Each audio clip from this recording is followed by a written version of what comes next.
Okay, we'll get started. Thank you all for coming.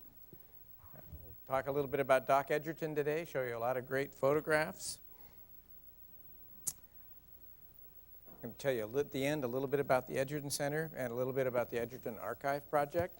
A couple of special guests here today. Marty Klein up there, who worked with Doc over many, many years. Ellen, did Ellen Law make it? I don't see Ellen. Doc's granddaughter and maybe a couple of her kids may show up. And Paul Penfield, where'd you go to, Paul? Okay, there he is. I'll tell a story or two about Paul, and I. Okay, and Sam Raymond, who also worked with Doc, I think should show up here pretty quick. So let's get rolling, because I've got lots of great pictures to show you and a little bit of history to tell you about. So Doc was born in 1903, and the family moved to Washington, D.C., but by the time he was 5 or 6 years old, they'd moved back to Aurora, Nebraska. So he born in the year the Wright brothers first flew, and one of the things that he said one of his earliest childhood memories was seeing the Wright brothers fly in 1909.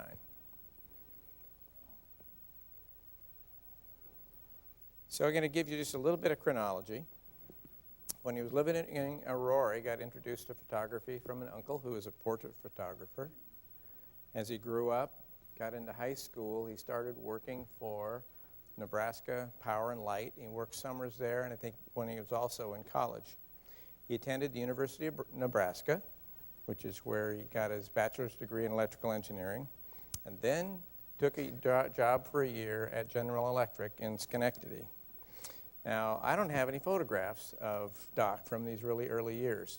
And the reason is there's probably something like 12,000 photographs of Doc and students and people at the MIT Museum, uncatalogued, unindexed. I didn't have time to go dig through them to find some good photographs. I know they exist, so we'll come back to this theme in a little bit. Here is a picture of Doc, though, in his 20s. And in those early years at MIT, he earned a master's degree in 1927, became an instructor in 28, and Herb Greer and Ken Germeshausen were early students of his. He married Esther, 1928, and had 3 children, and Bob is the only one still living today, the youngest, and he comes to our Strobe Lab short course frequently every June. So Doc's early work was on synchronous electric motors, and this is where he started using synchronous strobes to study the motion of motors.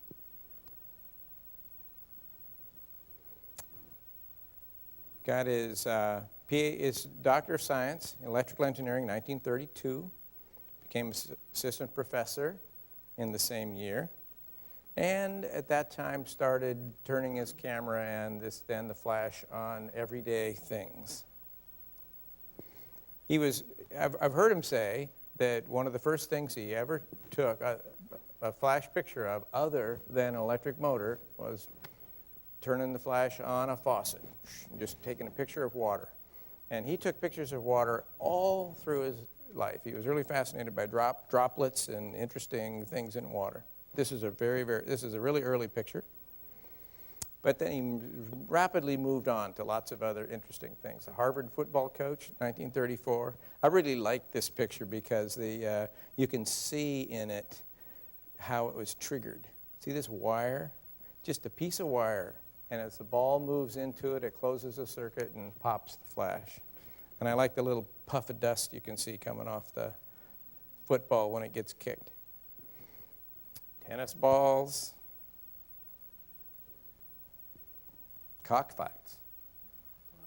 This was new to me. I hadn't seen this one until I started searching through pictures. Early bullet photograph, a little fuzzy. This is before what I call the microflash, which is a air gap spark source of light that's less than a microsecond, which is perfected later on. So in the early 30s, he begins his partnership with Ken Germeshausen. Germeshausen does a lot of experiments developing improved flash tubes. 1933, applies for his first patent. It's not granted until 1949. And evidently there was some considerable patent discussion over what was and what wasn't original. Doc was not the inventor of the strobe. One of the inventors of photography, William Henry Fox Talbot, took a strobe photograph in 1859 with an air gap spark. But Doc really improved the electrical control and, of course, the lighting, xenon flash tubes, and those kinds of things. In 1935, he licensed to General Radio the first strobe attack, and they began making those. People began to see his photographs, and first ones were in an exhibition in the Royal Photographic Society as early as 1933. And he started doing quite a bit of consulting in these years, turning the camera and strobe on a variety of machines and manufacturing processes. So this is just a setup looking at the cutting tool on a milling machine. This photograph was taken in the Ocean Engineering Department's water tunnel, which still exists and is in use today. So this is a marine propeller, and the streaks that you can see, those are cavitation bubbles coming off the tip. Thread coming off a real high-speed bobbin. And this is a hard picture to understand. You are looking up at the underside of a die, and droplets of lead are coming out through hundreds of little holes. This is the die in a shot tower. This is how you make lead BBs, and they fall and freeze before they hit the ground. So moving on, in the later 30s, Doc develops the multi-flash, starts taking pictures of lots of animals and other sporting events, and high-speed movies. So 1937, what's called the Coronet photograph is part of the first ever photographic exhibition at the Museum of Modern Art in New York. Before 1937, I guess photographs weren't considered art. They made an important change in some people's mind at that point, but became one of Doc's probably signature photograph. And if I forget to say, we have reprinted a bunch of the color ones of that, which you can pick up on the way out. So this is 1936. Doc learned that Mrs. Lawrence Webster had the hummingbirds would just eat out of her hand. And so he went up to New Hampshire to take pictures of hummingbirds. So first stop action photographs that really froze hummingbirds in flight that had ever been taken. 50, 60 beats per minute. This one you can even see his tongue sticking out. And this is a page from Doc's lab books. There's 8,000 pages of Edgerton notebooks, and they're really an MIT treasure. They have incredible information in them. This is July 8, 1936. My mother and father were here from July 3rd to today. My sister Mary Ellen and her 2 boys came also. Dad and I spent Monday, July 6th at the Acushnet Company taking golf pictures. And then the rest of the page is about Mrs. Webster and the hummingbirds. I would like to get all of those pages up where any one of you could log on to the web and search by topic and be able to associate time and date and place with Edgerton pictures. So here's one of those golf pictures from those days. And here's a page out of the notebook. Just wonderful sketches. You can tell exactly what was done. This is photographs of golf club for American Fork and Hoe Company. I mean, they let anybody make golf clubs in those days. Frequency, 100 frames per second exposure, time set by hand, and shutter for a 5x7 camera. But just wonderful diagrams, you know exactly what he was doing. And in this period of time, the late 30s, developed the multi-flash unit. So this, welcome, Sam. This is a single negative taken with a repeating flash, flashing at 100 times a second, so you can plot out velocity and acceleration, and you can see the ball coming off the club. Doc started taking pictures over at Boston Garden. To do that, he had to make bigger, more powerful strobes, and they hung them from the catwalk and the beams over the garden. And this is a rodeo they actually had inside the Boston Garden.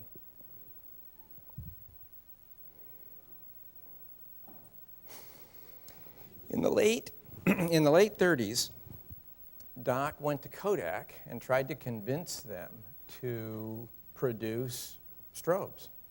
And they did a little market analysis and decided they could make about 50 a year, and they said it's just never going to be very important, Doc. And they declined to do it. So he set out to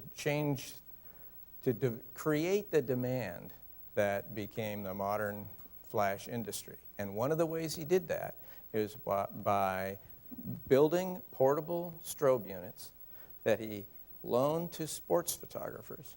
And this photograph in 1940 is the first strobe photograph that went out on AP wire photo. And that began to create demand and we know what happened after that. And there were lots of, this is a photograph, 1940, taken a prize-winning photo by Joe Costa, New York Daily News. This is right out of Doc's lab book. Joe Louis, Arturo Godoy rematch, 1940. And also in 1940, MGM won an Academy Award for a short done with Edgerton of high-speed movies. This one's making scrambled eggs with your house fan.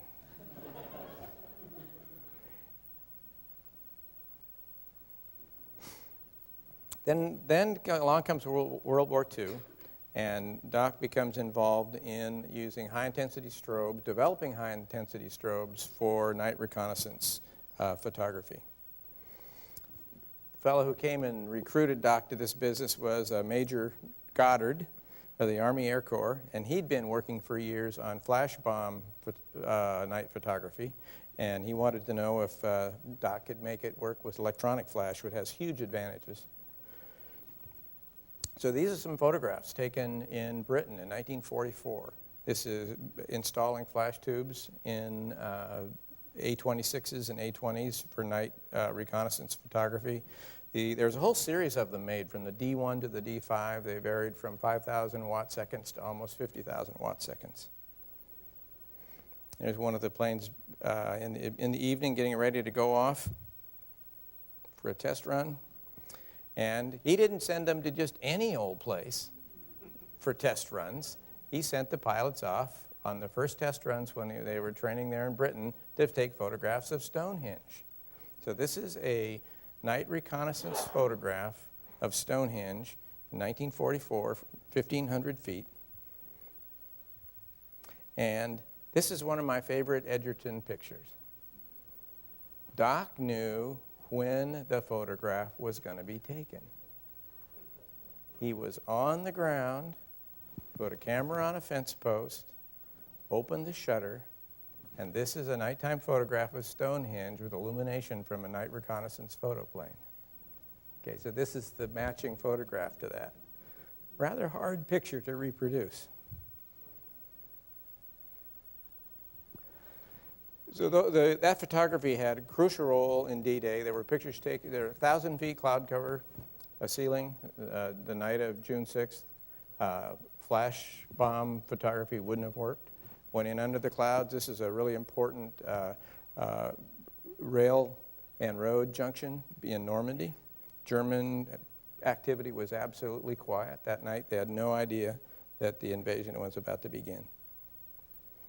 This is, if you look at the bottom here, 15 June 1944, and this is another just a target photograph in France showing fires burning and so forth. So post-war, we'll move on. Formation of EG&G, better bullet photography, National Geographic, and color. So in 1947, Doc and Germershausen and Greer formed EG&G. They had been working together off and on all through the war. Atomic Energy Commission came to them, wanted them to build triggering circuits for nuclear weapons tests, and they moved on as well to photography. So EG&G was formed, and they started taking pictures of, for example, like this. Atmospheric, this is on the top of a tower, atomic bomb in this case. They had to develop the magneto-optic shutter, the Rapatronic camera, and those all came out of this era. Some of that equipment is you can see at the MIT Museum. Charlie Wyckoff worked on that camera. Some of you remember him. The microflash came along in those years. The microflash is this air-gap spark, 1/3 microsecond exposure, and you can really take nice stop-action photographs of things like bullets. This is one of my favorite bullet pictures. The bullet is right here. But this shows you Doc had this fantastic sense of composition. You know, it's a single flash, it's a single instant in time, but you get the whole feeling for how a balloon breaks, because he was clever and put 3 in a row, and you get the whole sequence. So that's a .30 caliber bullet, twice the speed of sound, black and white. And later, when we had color film, same picture taken with color. That bullet moves, you know, just a few thousandths of an inch in the course, in the duration of that, of the photograph.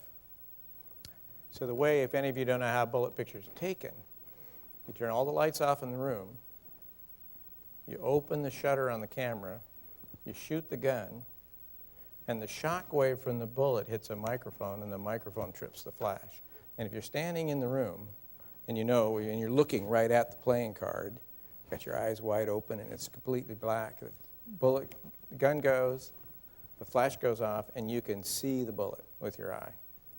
You see it there, just sitting there. Because your eye just retains the image. And it's interesting how the eye works, but that one microsecond of light lasts several milliseconds in your eye, and your brain says, hey, that's pretty cool. Yeah.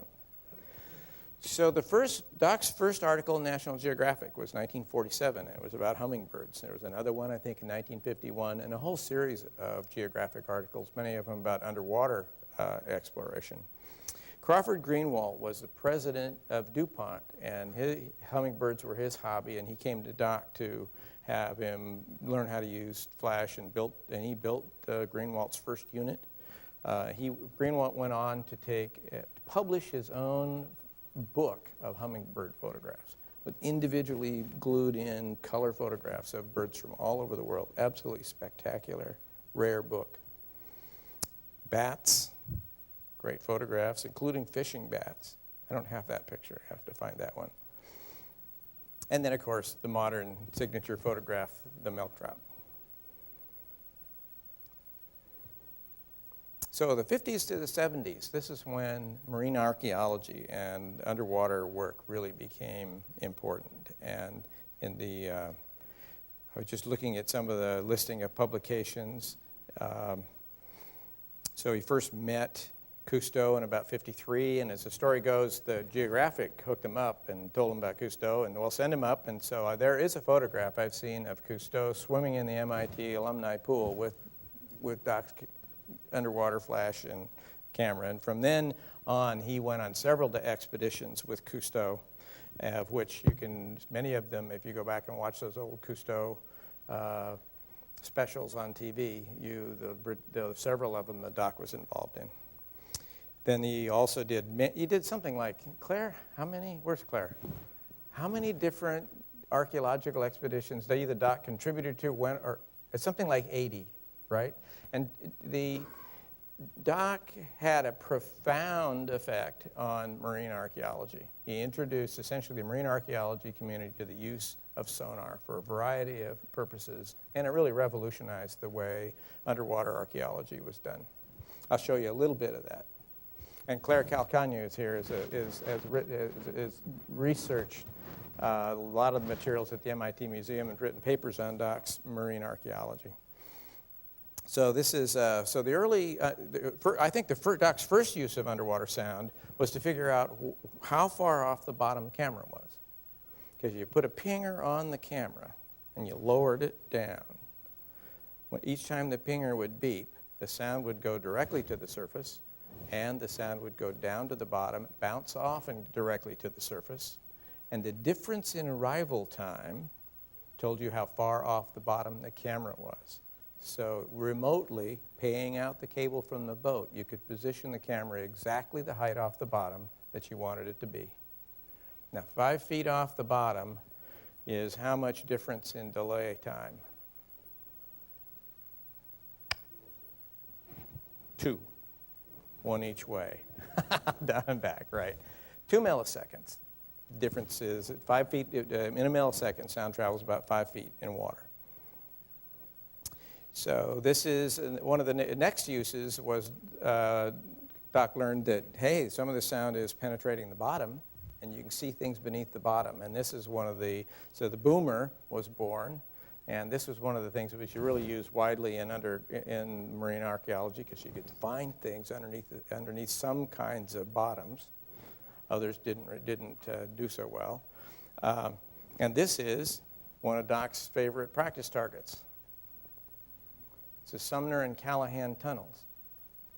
So you'd take the boomer out in the Boston Harbor and go back and forth searching for the tunnels, and that's these 2 dome shapes that you can see in here are the 2 tunnels underneath the bottom. So this is water, the boat's up there, this is the bottom, and then underneath the bottom, that's where the tunnels are sitting. There's Marty Klein, who's with us today, and Marty and Doc developed the first commercial toadfish narrow beam side scan sonar at EG&G in 1966. Is that about right, Marty? Yes. Okay. And then when did you go on to form Klein Side Scan? January 1968. Okay. And then when you sold the company 20 years later? Something like that. So Marty got it. 40 years ago. Yep. So Marty got his start doing sonar with Doc and made a life's work out of it. This is an image that I saw Doc in this very image many times. He was fond of going right out here in the Charles River, throwing a side scan sonar fish over the side and going out and testing things before heading off on a project to who knows where. Neat book on sonar images.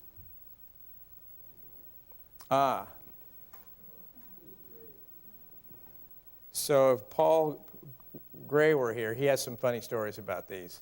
But these are 16-inch naval shells.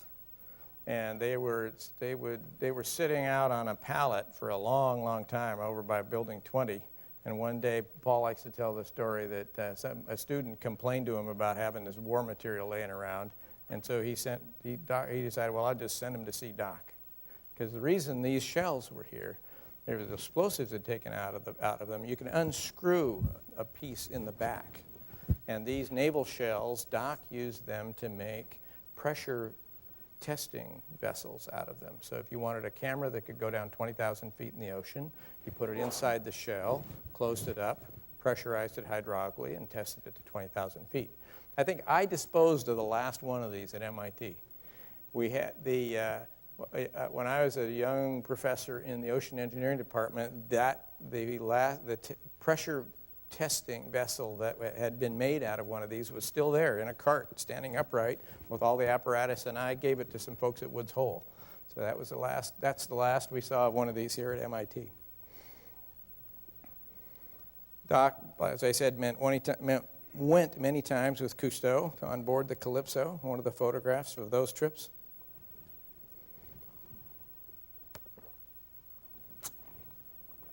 In 1975, they went looking for the Britannic.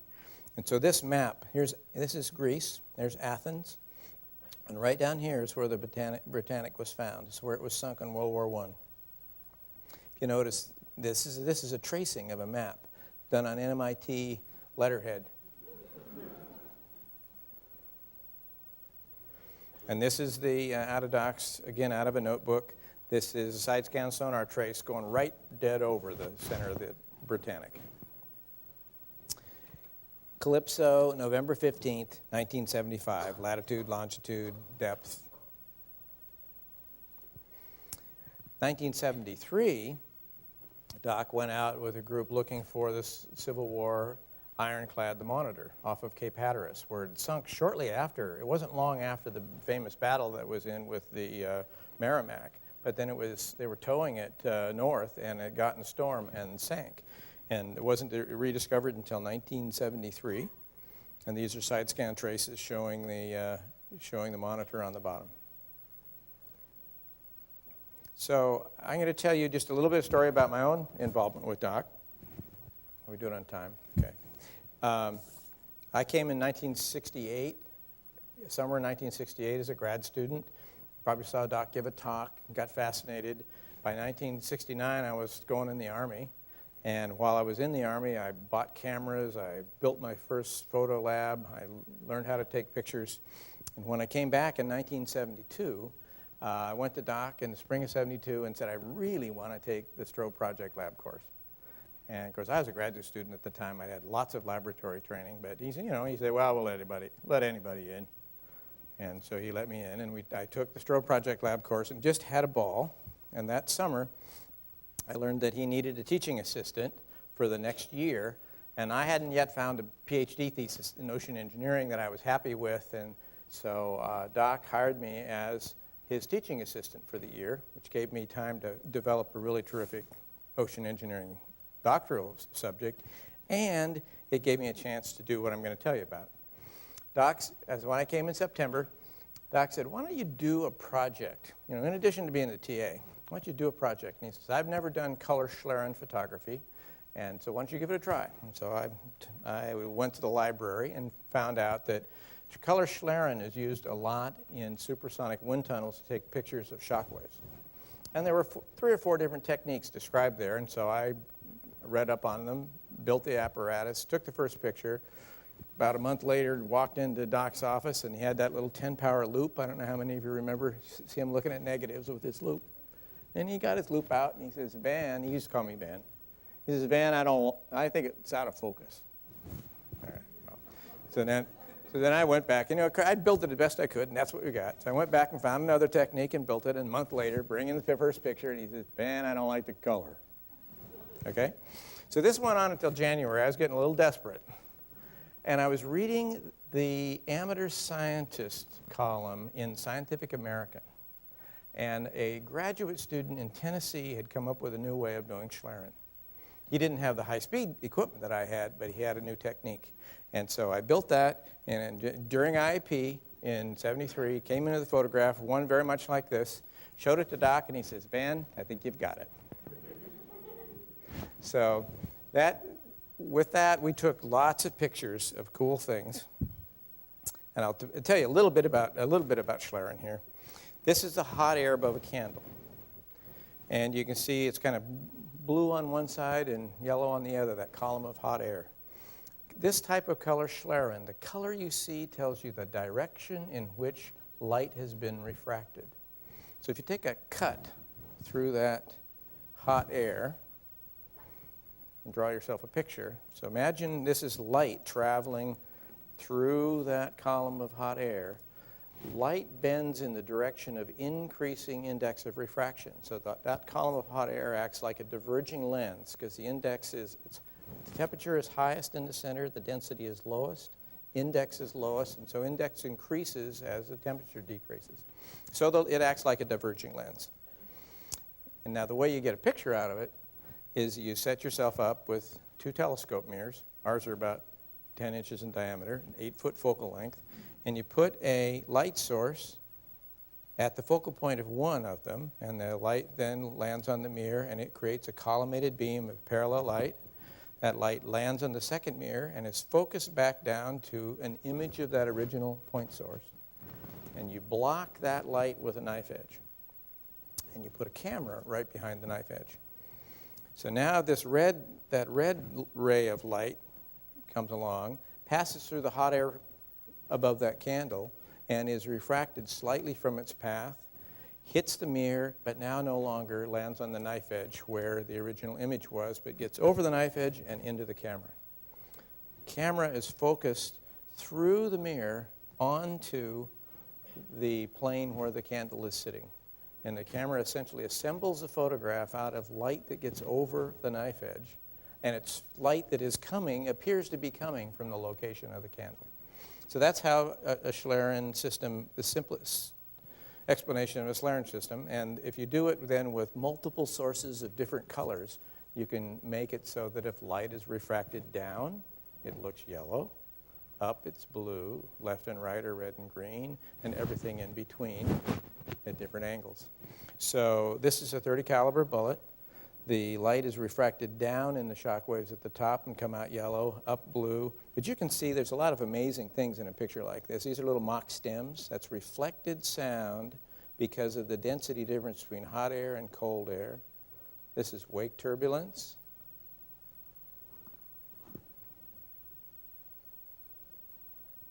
And this is taken with that microflash unit, but put into the system. So Doc, early on, had taken pictures of, remember the cavitation pictures of the marine propellers? Well, you can see the tip vortex in an ordinary house fan by putting in smoke. And so what Doc did with smoke, I did with mirrors. We've got this black, this is one blade of the house fan, and this is an alcohol lamp. This is just hot air.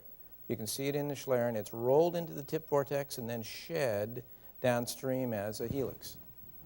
When you're standing in front of an ordinary fan, the buffeting you feel are these helix, are these little rotating tornadoes coming by you that have been spun off the tips of the fan.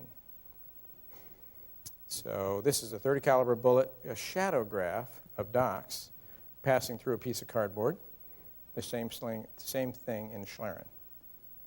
This picture, you can see a lot of amazing things going on. There's, I can get my pointer back. There's sound diffraction over that sharp edge. Looks like a new point source. There's reflection, obviously, here. There's little bits of supersonic cardboard, each with their own little shock wave going on. This is a Doc shadow graph of a soap bubble with a .22 caliber bullet going through it. And you can see all sorts of amazing detail in that soap bubble and shock waves. And there's this similar photograph in Schlieren where you see a bullet. You can see, I don't know if it shows up. Yeah, you can see it. These are reflected sound waves, shock waves from the skin of the bubble.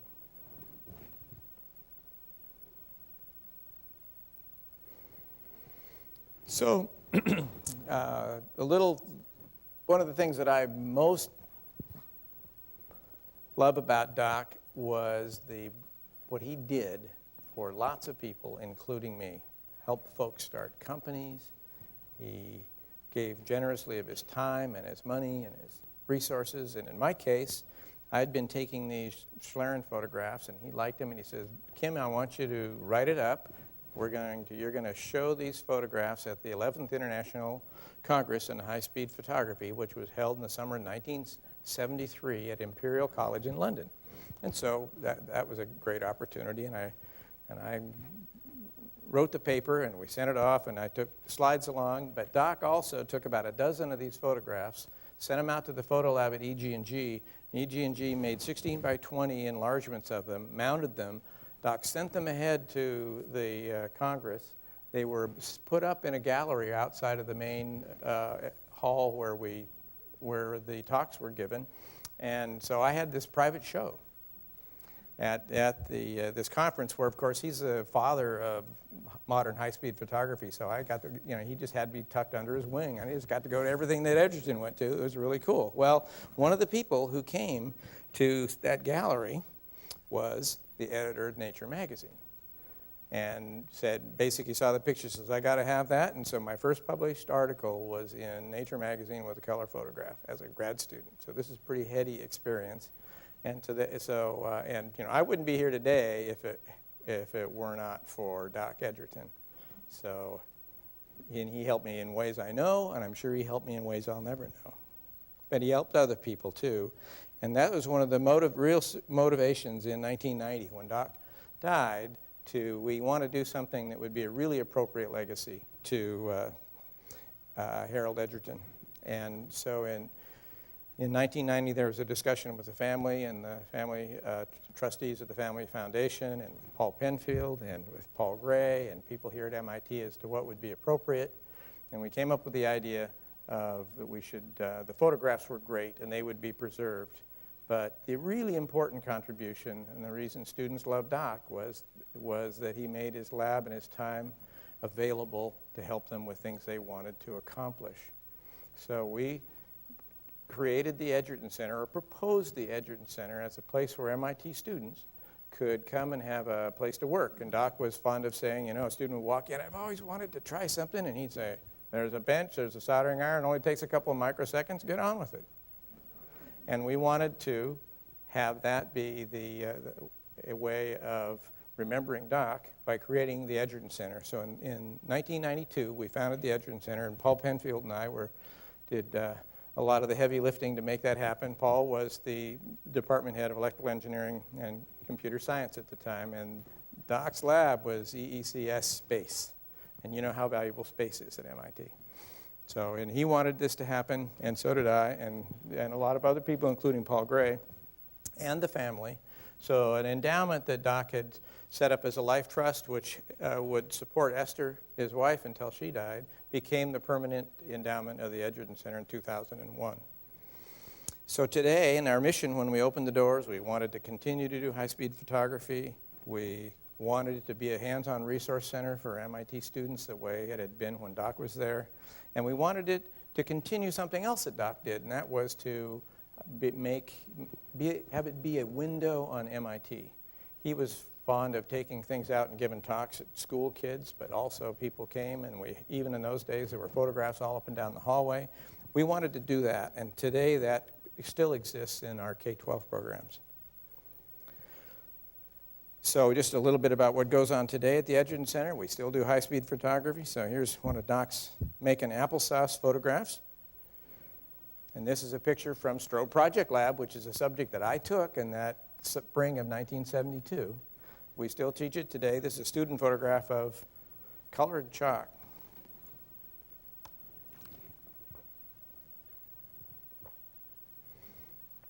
We support 20-some student clubs and teams.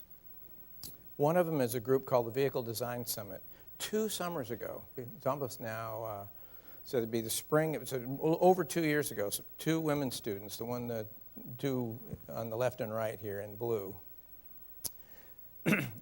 Robin Allen and Anna Jaffe came to me in about the 1st of May and said, we have invited 90 students from solar car teams from around the world to come to MIT this summer to build energy-efficient vehicles. We need a little help. And I said, yeah, you mean the summer of '07, right? They said, no, they're arriving June 12th. So we set about making this happen. It took, basically, the Edgerton Center served as the bank. And I mean, they had an $80,000 housing bill that summer. They eventually brought 46 students, actually came. They spent 8 weeks here. They built 4 different vehicles that were running by the last day. By that fall, they had raised $250,000 in cash to make this thing happen. And they're still going today. They're now doing a next design of a vehicle that they hope can be mass produced. So one of the vehicles they built was this one. This is a diesel-powered vehicle built from scratch from the ground up. So they bought the engine and converted it to burn vegetable oil. So it smells a little bit like a McDonald's. But I got to drive this one. This was a lot of fun. And a full-length Discovery Channel film was done on this summer on the kids' project. Thanks. A little bit, we do K-12 work. We've been doing for 10 years. We've been bringing teachers in their classrooms from Cambridge and around who come to do half-day field projects at MIT in topics that are coordinated with their curriculum. So these are kids with a ring of DNA made out of Lego. And Doc was fond of saying the trick to education is to not let them know they're learning something till it's too late. Some of our teams go abroad and work in developing countries. And this is built around a woman named Amy Smith, who's now been with the Edgerton Center for 6 or 7 years. And in the fall of '04, she won a MacArthur grant for this work in developing countries with our students. A year ago, we had teams of students, about 30 total students, in 7 different developing countries, doing charcoal and water projects, irrigation, peanut shellers. And they're out in the field right now. Amy is in Peru, this IAP, with one of the teams of students, but there's 6 or 7 other teams scattered around the world doing their work. Just to show you pictures of the fellow on the mat on my left, that guy up there. He was doing solar power using solar collectors that's in Lesotho in southern Africa. Jessica, I'm going to tell you about. Amos Winter went to Tanzania and got involved with making wheelchairs in an NGO that makes wheelchairs there. And Elizabeth Bashaw is working on a project doing an early flood warning system in Honduras. And these projects are continuing. They've gotten World Development Bank money to help carry them on. These are some of the really more successful projects. But what about Jessica? Just tell you her story, and then I'm about done. Jessica, as part of D-Lab, which is this January trip, went to Zambia in southern Africa and worked in that January of 2005 in this wheelchair operation and learned about making wheelchairs. She got an idea when she was there, and she came back that spring and thought about it, that she could make a bicycle-drawn ambulance, because they had no ambulance service in that part of the world. So she went back in the summer with a design, built the first prototype, and then the next IAP she went back. By the time she had gone back, they'd made 6 more. Here they are, your bike and this ambulance. Had built 6 more, had them in service, and were benefiting people. A year later, she went back to design the tooling so they could fulfill an order from the World Health Organization for like 50 or 100 of these things. So these are life-changing experiences that are happening at the Edgerton Center and at MIT. So I'd like to think that Doc would be proud of what we've done with his space and his laboratory and his name and the resources that he made possible for us to do what we're doing. So I'm going to end by telling you a little bit about the Edgerton Archive Project. I went to the Family Foundation a few months ago and said I'd like to do the following project. 99% or more, it's got to be way more, of the doc material is where you and I can't get at it. There are many, many hours of film that are in cans at the MIT Museum. There's 40-plus laboratory notebooks at the MIT Archives. All the photographs he took of things like milk drops, there are negatives of them, and they have actually already been positives have been made in a standard shape. But there's 7,000 of them, and they're not cataloged in a way that you and I could go look them up and get to them. Then there's these 12,000 35-millimeter color slides of Doc and students and you and me and everybody doing things, and they're not cataloged or indexed. And I'd like to put all of that into a web-based archive where any one of us can get to it. And in fact, so if Claire goes in there and sees a picture she hasn't seen before and says, oh, I know where that is. That's Greece, and that's 1975. And that's, Charlie Maisel or whoever it is, and be able to put that information in so that over time we build up the metadata that supports all of the doc materials. So if you were early when you came in today, at the beginning, we played about a 10-minute loop of videos that are taken from Doc's movies. So there are something like 60 or 80 film clips on Tech TV today that you can go see. And so that's just the beginning of this project.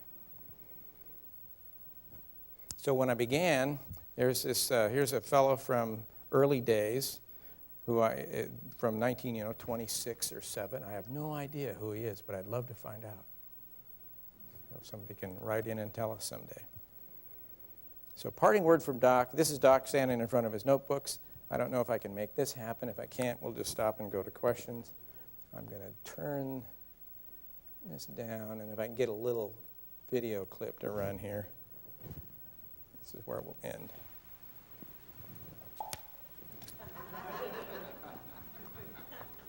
All right, I don't want your updates. Do your thing.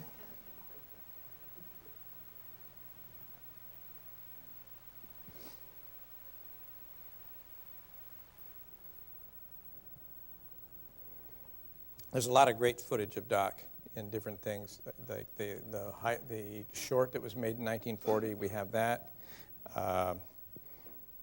This is not going to cooperate. Oh, here we go. Hey, we're getting closer. Twice, yeah, okay. Thank you. Let's kill one of these. Enlarge this and play it. If you don't wake up at 3 o'clock in the morning and you want to do something, well, you're wasting your time. Time is very precious. We're wasting it right now. I got through to you, didn't I? All right. So that's the end.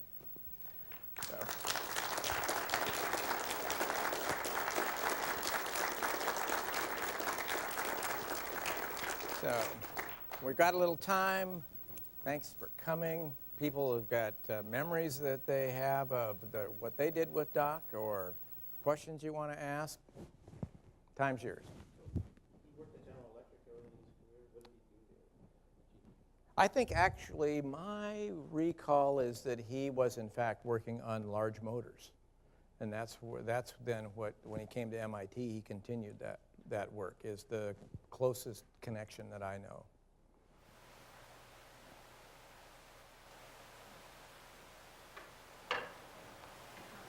He and I were interested in ball lightning, What's your name? Robert Cooper. And When was this? this was probably about 5 years before he died. He invited Okay. me to give a lecture, but I built the largest Tesla coil at Wendover Air Force Base in Utah. And I worked out there for 9 years trying to make ball lightning, and I never succeeded. I made things that looked like ball lightning, but it wasn't the real thing. It's 40 years I've been in this field, and I haven't succeeded. But he said, press on. And I believe that's what Right. Anybody else have a favorite story from Doc's time? I've got a question for you. Sam Rain. Yes, it was that Doc said that he had this crew over there in England and they would go out at night to test the equipment. He's trying to get somebody to go in to help him. So we finally told him, well, there's a nudist colony over there, we'll go check them out. That's the whole crew. I think that's right. I've heard that story too. So he not only shot Stonehenge, they also. Yeah. Related to that story that Sam said, with the same piece of equipment, I was assisting the freshman seminar in 1970, and Doc said, get it all set up. There was a capacitor, half Faraday capacitor, the size of a coffin. And he said, get it all hooked up, but don't fire it off till I come in. So we had it all set up. We had some guy with a photometer to measure the output of this 3.5-foot diameter reflector. And Doc came in, and I had the kid stand 10 feet away because we could calculate the. Doc said, oh no, you don't want him to stand there. And I said, why? He said, I'll show you. He had him stand back, put newspaper on a yardstick. We did a countdown. The thing burst into flame. And then Doc said that after he got them all doing that photographing nudist camps and stuff, because he said all the pilots wanted to drop bombs, they didn't want to take pictures. He would go there and they'd have a skivvy shirt with their girlfriend's initials cut into it, and they'd cover their face up and they'd fire the flash off. Their girlfriend's initials into their chest. Gus Kaifas has worked and published many of Doc's photographs. There are 4 books of Doc photographs, the first of which was published in 1939. And the first 3 were all edited by Jim Killian, who was the president of MIT in the late 40s and early 50s. And the 4th book was published in 86, right? Stopping Time, 87. And Gus had a lot to do with putting the photographs together for those. And that's a beautiful book, The Stopping. They're all really neat books. The earliest one I finally bought, I wanted a copy and didn't have the very earliest. and found a signed copy on bookfinder.com for $100, and so I now have a complete collection. Any others? Yeah, Marty. Kim, you showed the pressure vessels, the old battleship gun shells. Right. One of my favorite memories is in Building 20, Doc would squeeze things. He'd put them in pressure vessels. But the pressure vessel had a big, thick steel cover, and to put it on, you had to get a big piece of steel pipe and wrench the thing, and then you had to take a sledgehammer. And Doc just loved to do that. That great grin on his face. Well, with a huge sledgehammer. Right, because the back, it was you stood the shell up point down, and it was standing up this way, and the back end of it unscrewed, and so that's what you were screwing that in tight so it would hold pressure. Is what I gather was going on. I never saw that one happen. That's funny. Is that right? Yeah. So when they shot the bullet, that would tighten. That's how you get started with those shells and everything, right? That's Yeah, we built 100 pressure vessels. He arranged to get 100 shells for me. We sold them all. A lot more than we paid. Hey, that's worth the price of admission today. I didn't know that story. You built 100 of them. Bentos built them? Pardon? More than 100. And strangely, what happened, well, I shouldn't diverge. Okay. So what happens, we used them all up. So I needed to get some more. And I heard that the government had made a whole lot of shells to be used in shelling Vietnam, North Vietnam, and that the contract ended. They decided not to do it. Found out that they had made 100 shells, and they had been scrapped. So I got on the phone, found out they were in the scrapyard down in Philadelphia. So raced down there, and we got flatbed trucks, and bought them to 100 more shells, and brand new. So another 100 shells. Did you? junkyard prices. I guess. Did you make? So how many more did you actually sell? Another 100? You'd sell another 100 of them? This is too loud. Okay.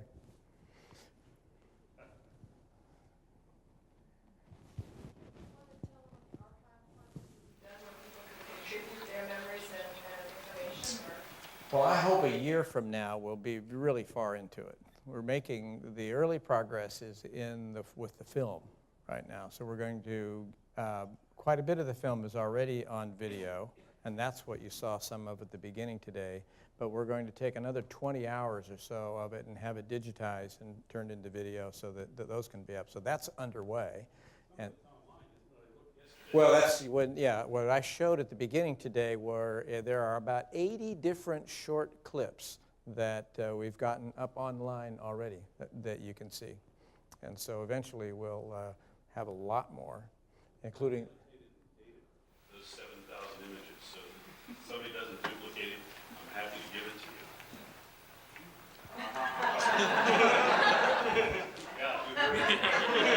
let's get that one on the mic. The last 15 years, I've annotated and dated all 7,000 of those images. That's incredible. Yeah. And mostly digitized, too. That project, insurance. Fantastic. Yeah. All right. Well, so the annotation is really incredible. That's really valuable. Okay, Gus, we need to be talking. Okay, thank you. Thank you. I'm glad you came. Ed? Okay, I'm hoping for the archive project that we're doing is not just to get the footage and the pictures that Doc did, but the stories, Sam, like what you did. You stopped by a couple years ago, and I remember I videotaped you giving me a story sitting at Doc's desk. I still have that little video footage. The stories that you guys tell are hugely important. I mean, they're just wonderful day-in-the-life stories. So if you could help to contribute, not just by the annotations, but by you actually recounting some stories, I'd like to see how we can encourage that, whether it's through we get together and share stories and have a booth where, like we do it. So that's a good idea, and we'll get the first things up, the low-hanging fruit, just get the images up, and then I'm calling it phase one. There's a lot to be done there, But then I'm hoping that this will stir up alumni interest in folks around, and that we can kind of go into a phase 2 and add a lot of the metadata and capture some of those stories. It'd be great. Like we did with Building 20 when we took it down. We had the magical incubator, and people contributed stories. Right. Paul, if you remember the whole website thing we did there? Any other last ones? Ellen? Did I see you sneak in with some family? And you want to, Ellen Law, your Doc's granddaughter, right? And you have? My son Travis, Benjamin, and Kayla with me. 3 of his great-grandchildren. Terrific. Glad you could make it. Okay. Any others? Paul? Well, let me just mention one thing from the 19th. This doesn't have to do so much with Doc's professional, but his influence at MIT and in the department, and his attitude rubbing off on other people. When I was a very junior professor in the early 1960s, we had something called the steak fry, and the students put it on, and we had a great time, and there would always be these impromptu musical gatherings where the faculty could make fools of themselves by trying to, and Doc was always there with his guitar. He was having a great time with his guitar all the time. He had such a sense of great fun and enjoyment, but also a great sense of decency. I remember one time he was going with the playing his guitar. I, like a fool, brought along mine too, although I couldn't keep up with him too well. And the students took one of our songs, and there was a revulged version of that which he and I were, well, I was unfamiliar with anyway. Maybe Doc knew it. They started singing it, and Doc was not too pleased about that because things were getting out of hand. So he led by taking command with his guitar. He led them off into another refrain so that they couldn't sing it. Then they tried to do it again, and led them off again. There was a standoff between the students who wanted to become raunchy and Doc who wanted to have some sense of decency. It was a wonderful lesson for me as a junior faculty. So we'll close it. I'll tell you one of my favorite stories I remember of Doc, and that was, many of you have been on the receiving end of postcards, and I was a teaching assistant that year in 72, 73, and we had a freshman seminar, and Doc and I were both standing by the door, and the students were filing in, and this young man stopped, and he had his girlfriend with him, who was kind of his high school sweetheart, who was visiting, and he said to Doc, would it be all right if Mary comes to class today? And Doc got this stern look on his face, and he says, "She can't come to my class without a pass." And she about died right on the spot, and he whips out a postcard and says, "Here's a pass."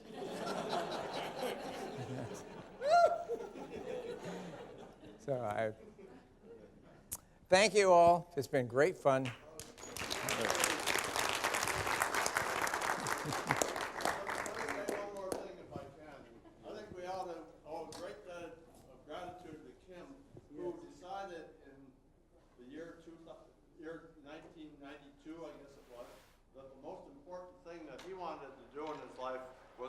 Edgerton Center going to preserve the attitude, mostly, that Doc represented. Not necessarily the same technology, but the same attitude. And since that time, it's been a wonderful success. So I think a lot of gratitude goes to the way Kim has preserved this and made the Edgerton Center a real force at MIT and in the nation. Thank you, Kim. Thank you.